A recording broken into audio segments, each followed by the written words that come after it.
नमस्कार दोस्तों, मैं नीरज द्विवेदी आप सभी लोगों का आपके अपने YouTube channel study with Neeraj में हार्दिक स्वागत करता हूं। देखिए, हम लोग आधुनिक भारत की श्रृंखला के क्रम में फ्रांसीसियों का आगमन पढ़ रहे थे। अब फ्रांसीसियों के आगमन का जो शेष भाग बच गया था उसका अध्ययन आज करेंगे। तो देखिए, जो भाग शेष रह गया था वो था आंग्ल फ्रांसीसी युद्ध, यानी अंग्रेजों और फ्रांसीसियों के बीच भारत में हुए युद्ध।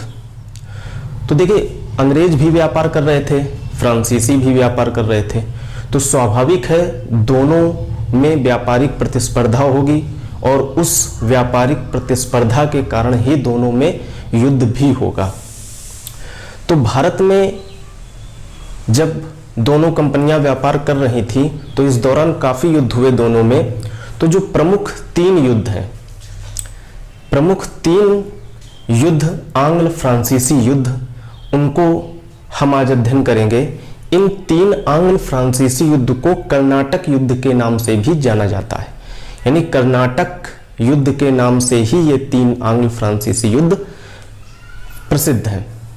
तो इन्हीं तीन कर्नाटक युद्धों के बारे में आज हम जानेंगे एक एक करके। तो देखिए, सबसे पहले जानते हैं प्रथम आंग्ल फ्रांसीसी युद्ध या प्रथम कर्नाटक का युद्ध।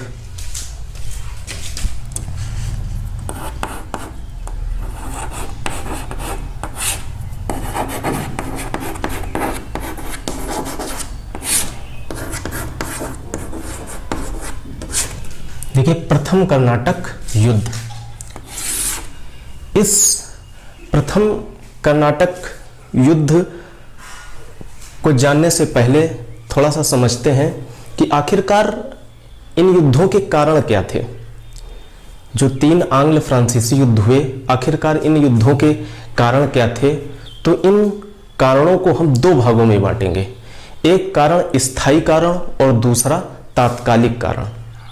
देखिए, स्थायी कारण क्या है? स्थायी कारण का मतलब यह है कि भारत में व्यापार कर रहे थे अंग्रेज और फ्रांसीसी, तो भारत में तो कारण थे ही, उनके युद्ध करने के कारण थे, यानी कोई कारण हो गया, व्यापारिक प्रतिस्पर्धा हो गई या कोई अन्य कारण हो गया, कोई राजनीतिक कारण हो गया जिसके कारण भारत में लड़ाइयाँ हो जाती थी अंग्रेजों और फ्रांसीसियों की।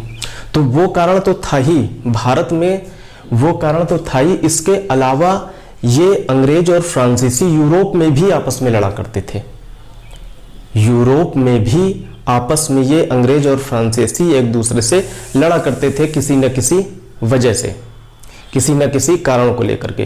तो जब यूरोप में लड़ते थे, वहां लड़ाइयां होती थी, तो उसका प्रभाव हमको भारत में देखने को मिलता था, यानी भारत में भी तनातनी हो जाती थी। जब यूरोप में अंग्रेज और फ्रांसीसियों की बीच तनातनी हुई तो भारत में भी तनातनी हो जाती थी। तो जो यूरोप में कारण पनप रहे थे दोनों के बीच युद्ध के, उनको हम स्थायी कारणों से संबोधित करेंगे, यानी उनको हम स्थायी कारणों में रखेंगे। और जो भारत में इन दोनों के बीच युद्ध के जो कारण थे उनको हम तात्कालिक कारण में रखेंगे। यानी दो कारणों का अध्ययन करेंगे तीनों युद्धों में, प्रथम द्वितीय तृतीय में, कि स्थायी कारण क्या था, यानी जो यूरोप में पनप रहा था, और जो तात्कालिक कारण था, यानी जो भारत में पनप रहा था। तो देखिए, एक एक करके चर्चा करते हैं। प्रथम कर्नाटक युद्ध के स्थायी कारणों की सबसे पहले चर्चा करते हैं। तो प्रथम कर्नाटक युद्ध का स्थायी कारण। देखिए, स्थायी कारण क्या था? स्थायी कारण यूरोप में पनप रहा था, पहले ही बता चुके। तो यूरोप में क्या हुआ था? यूरोप में ऑस्ट्रिया के उत्तराधिकार को लेकर के ब्रिटेन और फ्रांस में मतभेद था। यानी ऑस्ट्रिया एक यूरोपियन कंट्री है, वहां पर उत्तराधिकार का युद्ध हो रहा था। तो उत्तराधिकार के युद्ध में ब्रिटेन किसी को कह रहा था इसको राजा बनाओ, फ्रांस कह रहा था इसको नहीं, इसको राजा बनाओ। यानी कि ऑस्ट्रिया में उत्तराधिकार को लेकर के ब्रिटेन और फ्रांस में क्या था? मतभेद था। तो वो मतभेद दिखाई पड़ता है भारत में, प्रथम कर्नाटक युद्ध का स्थायी कारण बनता है। तो स्थायी कारण क्या था? स्थायी कारण था ऑस्ट्रिया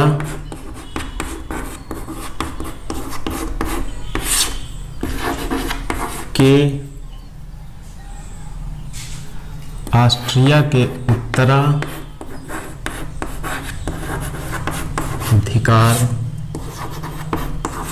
को लेकर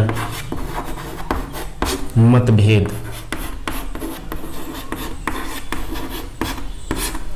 यानी जो इसका स्थायी कारण था वो ये था कि ब्रिटेन और फ्रांस में ऑस्ट्रिया के उत्तराधिकार को लेकर के मतभेद था। ये तो हो गया स्थायी कारण जो कि यूरोप में था। अब समझते हैं, देखिए भारत में क्या कारण था इस प्रथम कर्नाटक युद्ध का। भारत में कौन सा कारण था, इसको हम तात्कालिक कारण कहेंगे। क्या कहेंगे?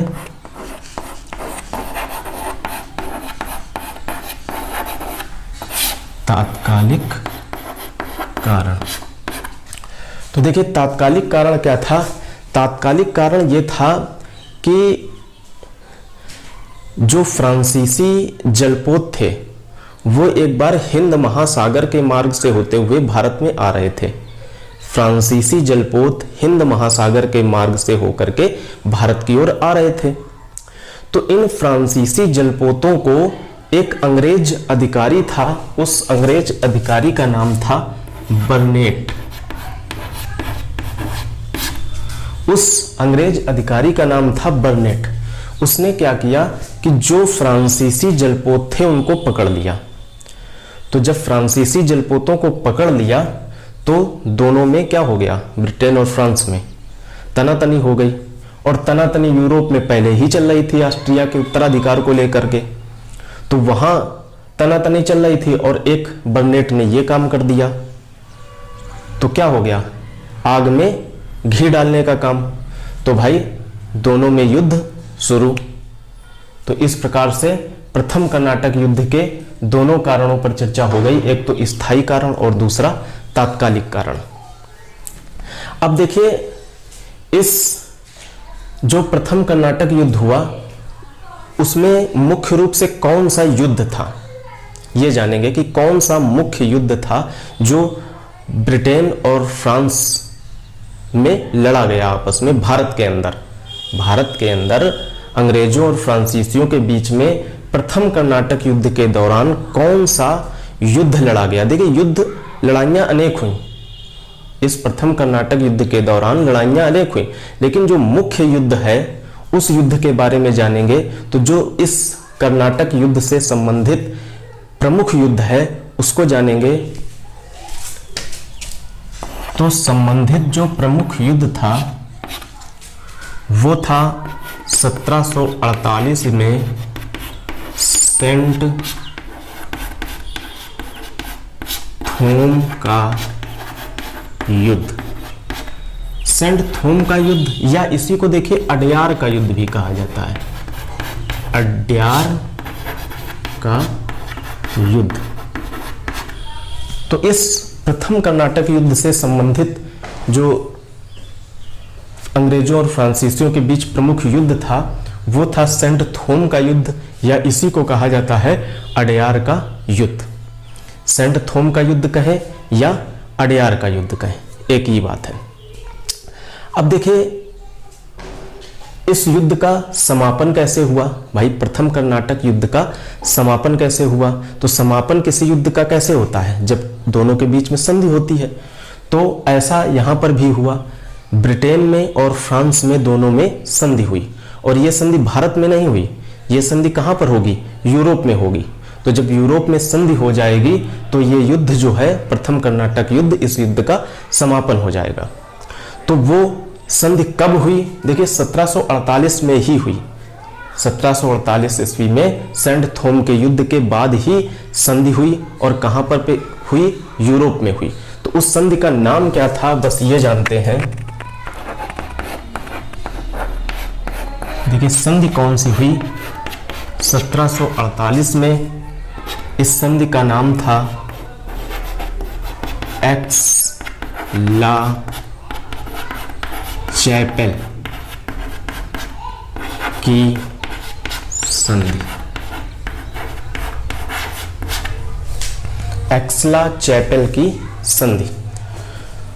तो ये 3 फैक्ट हम लोगों ने पढ़े प्रथम कर्नाटक युद्ध के बारे में, कि प्रथम कर्नाटक युद्ध का स्थायी कारण क्या था ऑस्ट्रिया के उत्तराधिकार को लेकर के ब्रिटेन और फ्रांस में मतभेद था। उसका तात्कालिक कारण क्या था? अंग्रेज सेनापति बर्नेट के द्वारा फ्रांसीसी जलपोतों को पकड़ना।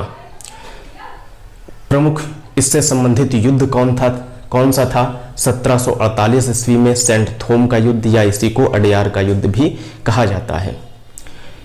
इस युद्ध के दौरान संधि कौन सी हुई थी? यूरोप में 1748 में एक्सला चैपेल की संधि हुई और इसी संधि के द्वारा इस युद्ध का समापन हो गया।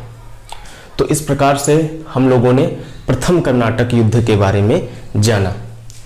आइए अब आगे देखते हैं। देखिए, प्रथम कर्नाटक युद्ध में एक चीज और जान लेते हैं कि ये प्रथम कर्नाटक युद्ध कब से कब तक चला था। तो ये प्रथम कर्नाटक युद्ध जो है वो 1746 से 1748 तक चला था। यानी प्रथम कर्नाटक युद्ध का जो समय काल था वो 1746 से 1748 था। ठीक है, अब चलते हैं द्वितीय कर्नाटक युद्ध की ओर। तो देखिए, सेकंड कर्नाटक युद्ध, द्वितीय कर्नाटक युद्ध। तो देखिए, द्वितीय कर्नाटक युद्ध की देखिए खास विशेषता है। द्वितीय कर्नाटक युद्ध की खास विशेषता यह है कि जो प्रथम कर्नाटक युद्ध था या जो तृतीय कर्नाटक युद्ध होगा उसमें क्या था? स्थायी कारण था। स्थायी कारण का मतलब क्या है? वो कारण भारत में अंग्रेज और फ्रांसीसियों के भिड़ने का वो कारण जो यूरोप में था, यानी यूरोप में ब्रिटेन और फ्रांस एक दूसरे से लड़ रहे थे, उसके परिणाम स्वरूप कहीं ना कहीं भारत में भी ब्रिटेन में और फ्रांसीसियों में एक दूसरे से भिड़ंत हो जाती थी। तो वो थे स्थायी कारण। तो ये द्वितीय कर्नाटक युद्ध की खास बात यह है कि इसमें कोई स्थायी कारण नहीं था, यानी कि यूरोप में ऐसा कोई कारण नहीं था जिससे द्वितीय कर्नाटक युद्ध हुआ हो। द्वितीय कर्नाटक युद्ध का जो कारण था वो भारत के अंदर ही था, यानी केवल कौन सा कारण था? तात्कालिक कारण था। भारत के अंदर ही ऐसा एक कारण हुआ जिससे द्वितीय कर्नाटक युद्ध हुआ। यूरोप में कोई कारण नहीं था जिससे द्वितीय कर्नाटक युद्ध हुआ हो। तो देखिए, जानते हैं कि कौन सा तात्कालिक कारण था इसका। देखिए, तात्कालिक कारण,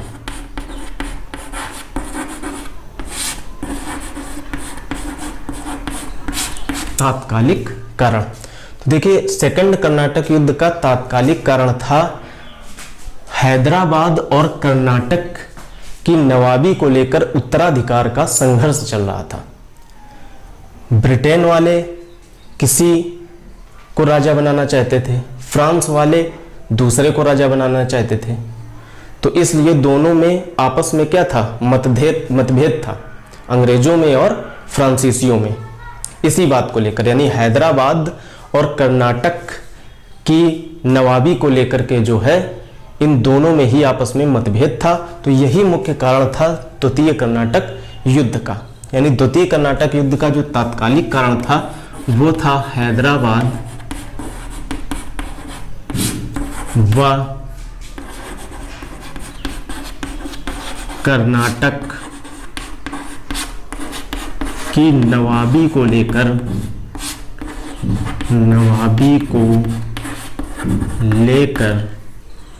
उत्तराधिकार का संघर्ष।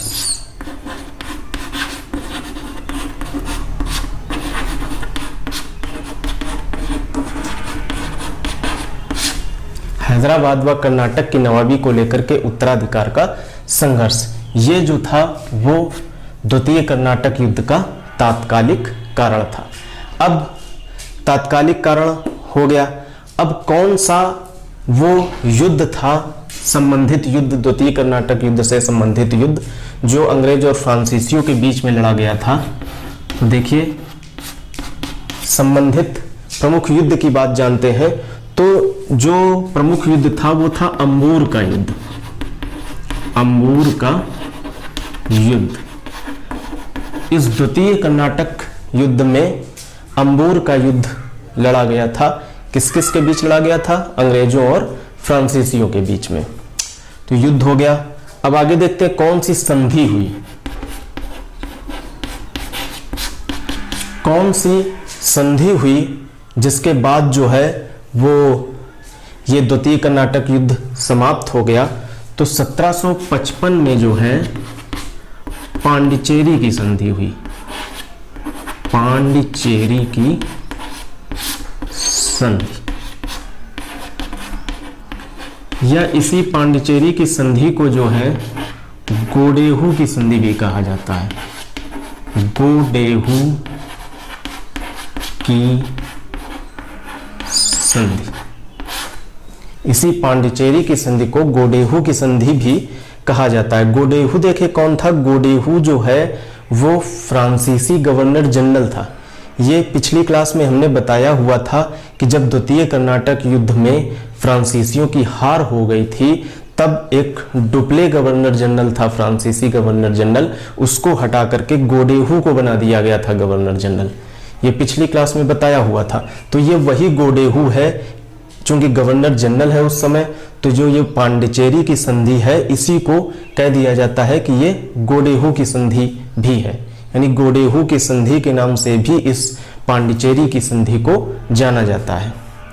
ठीक है, तो तात्कालिक कारण हो गया, युद्ध हो गया और उससे संबंधित संधि भी हो गई। ये युद्ध चला कब से कब तक था? 1749 से 1755 तक। ये युद्ध जो था वो 1749 से 1755 ईस्वी तक चला था। तो इस प्रकार से प्रथम कर्नाटक युद्ध हो गया और द्वितीय कर्नाटक युद्ध हो गया। अब देखिए बढ़ते हैं तृतीय कर्नाटक युद्ध की ओर। थर्ड कर्नाटक युद्ध। तो देखिए तृतीय कर्नाटक युद्ध का स्थायी कारण क्या था?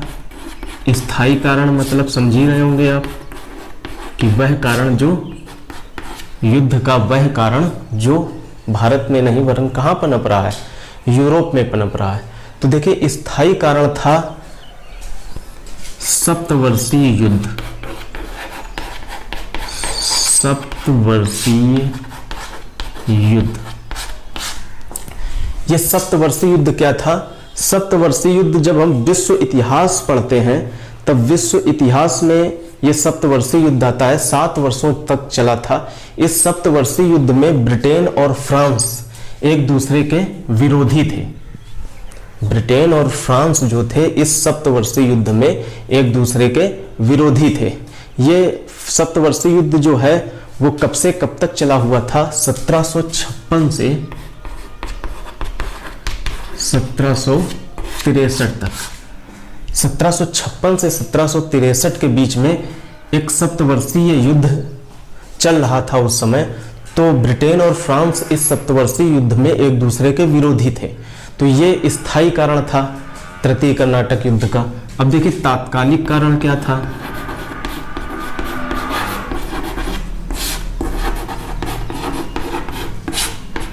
देखिए तात्कालिक कारण भारत में था। भारत में क्या तात्कालिक कारण था?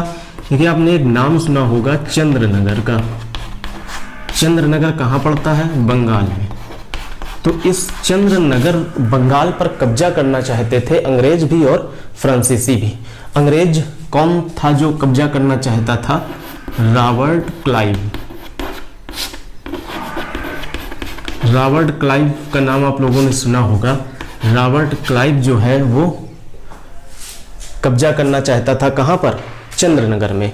और जो फ्रांसीसी था वो कौन था जो कब्जा करना चाहता था? उस फ्रांसीसी का नाम था वाटसन। तो रॉबर्ट क्लाइव चंद्रनगर पर कब्जा करना चाहता था और वाटसन भी चंद्रनगर पर कब्जा करना चाहता था। तो इसी बात को लेकर के दोनों में लड़ाई हो गई। और स्थायी कारण तो सप्तवर्षीय युद्ध था ही। तो यही 2 कारण बने जिसके कारण तृतीय कर्नाटक युद्ध हुआ। तो ये 2 कारण हो गए। अब संबंधित प्रमुख युद्ध कौन सा था भाई? संबंधित प्रमुख युद्ध कौन सा था? देखिए संबंधित प्रमुख युद्ध जो है वो वांडीवास का युद्ध है। किसका युद्ध है? वांडीवास का युद्ध। वांडीवास का युद्ध जो है वो तृतीय कर्नाटक युद्ध से संबंधित है। ये वांडीवास का युद्ध किस किस के बीच में लड़ा गया है? देखिए ये वांडीवास का युद्ध 1760 में हुआ था। कब हुआ था? 1760 ईस्वी में। 1760 ईस्वी में एक अंग्रेज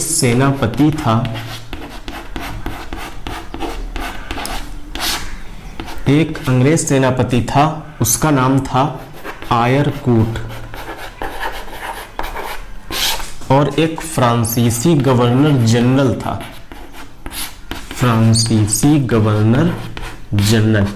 उसका नाम था लाली। तो इस वांडीवास के युद्ध में क्या होता है?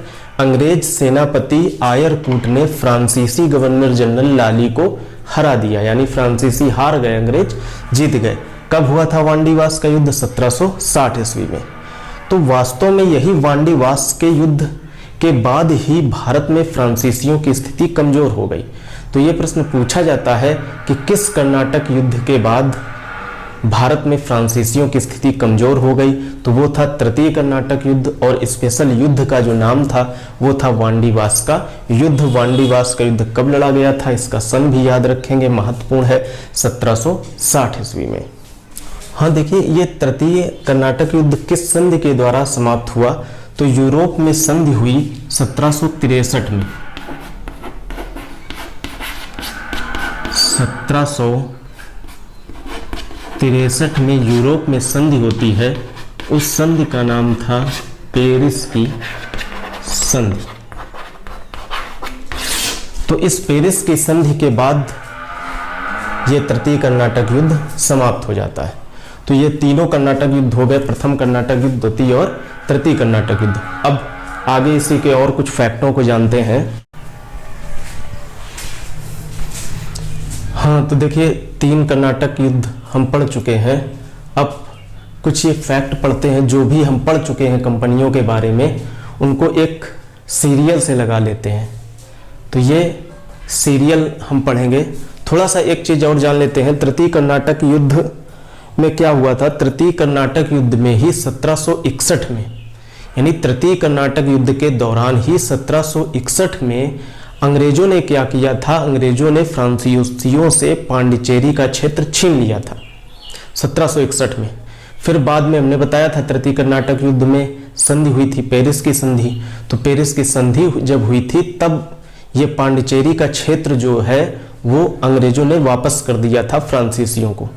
केवल एक क्षेत्र रखा था, वो था चंद्रनगर, जिसके लिए तृतीय कर्नाटक युद्ध हुआ था। तो चंद्रनगर का क्षेत्र केवल अंग्रेजों ने रखा था, बाद बाकी जितने भी क्षेत्र फ्रांसीसियों के थे वो सारे के सारे पेरिस की संधि के बाद वापस कर दिए थे। तो कहने का मतलब यह है कि बताना ये चाहते थे कि पांडिचेरी पर कब्जा देखिए किसका किसका रहा। पांडिचेरी पर कब्जा फ्रांसीसियों का तो था ही, एक बार हमने बताया था डचों ने भी पांडिचेरी पर कब्जा कर लिया था, और बाद में रिजविक की संधि हुई थी, और रिजविक की संधि के बाद डचों ने जो है पांडिचेरी का क्षेत्र फ्रांसीसियों को वापस किया हुआ था। पहले की कक्षा में पढ़ा चुके हैं। तो देखिए, पांडिचेरी पर डचों का भी कब्जा रहा, पांडिचेरी पर अंग्रेजों का भी कब्जा रहा, और पांडिचेरी पर फ्रांसीसियों का कब्जा तो था ही। तो ये थोड़ा सा बिंदु और याद रखेंगे तृतीय कर्नाटक युद्ध के संदर्भ में। अब देखिए आगे, फ्रांसीसी का आगमन हो गया। फ्रांसीसियों के बाद कौन सी कंपनी आई थी भारत में? फ्रांसीसियों के बाद भी एक कंपनी भारत में आई थी, वो थी स्वीडिश की कंपनी। वो कौन सी कंपनी थी? स्वीडिश की कंपनी। स्वीडिश की कंपनी कब भारत आई हुई थी? स्वीडिश की कंपनी 1731 ईस्वी में भारत आई थी, और सबसे बाद में आने वाली कंपनी जो थी वो स्वीडिश की कंपनी ही थी। तो अगर आपसे प्रश्न पूछा जाए कि सबसे बाद में आने वाली कंपनी कौन थी, तो आप बताएंगे कि स्वीडिश की कंपनी जो थी वो सबसे बाद आने वाली कंपनी थी। ये प्रश्न पूछा जाता है कि भारत में सबसे बाद में आने वाली कंपनी कौन थी, तो भारत में सबसे बाद में आने वाली कंपनी स्वीडिश की कंपनी थी, जो कि 1731 ईस्वी में भारत आई थी। बस स्वीडिश कंपनी के बारे में इतना ही जानेंगे, क्योंकि इसने भारत के साथ अधिक व्यापार ही नहीं किया था। इसने सबसे ज्यादा व्यापार किया था चीन के साथ, भारत के साथ बहुत कम व्यापार किया था। इसने ज्यादा से ज्यादातर व्यापार जो है वो चीन के साथ किया था। अब देखिए, ये सारे महत्वपूर्ण फैक्ट हमने एक जगह एकत्रित किए हुए हैं कि कौन सी कंपनी कब बनी, कहां पर बनाई। तो इनको एक सीक्वेंस में लगा लेंगे तो समझने में काफ़ी आसानी होगी। तो सबसे पहले जानते हैं कंपनियों की स्थापना का वर्ष, यानी जो भी पुर्तगाली कंपनी थी या जो डच कंपनी थी या जो ब्रिटेन की कंपनी थी, फ्रांसीसी कंपनी थी, उनके स्थापना के वर्ष क्या थे, यानी कि वो कंपनियां कब बनी थी। ये सारे लगाने के लिए आते हैं एग्जाम में ऑब्जेक्टिव कि सीरियल से लगाइए कि स्थापना के वर्ष के अनुसार इन कंपनियों को लगाइए।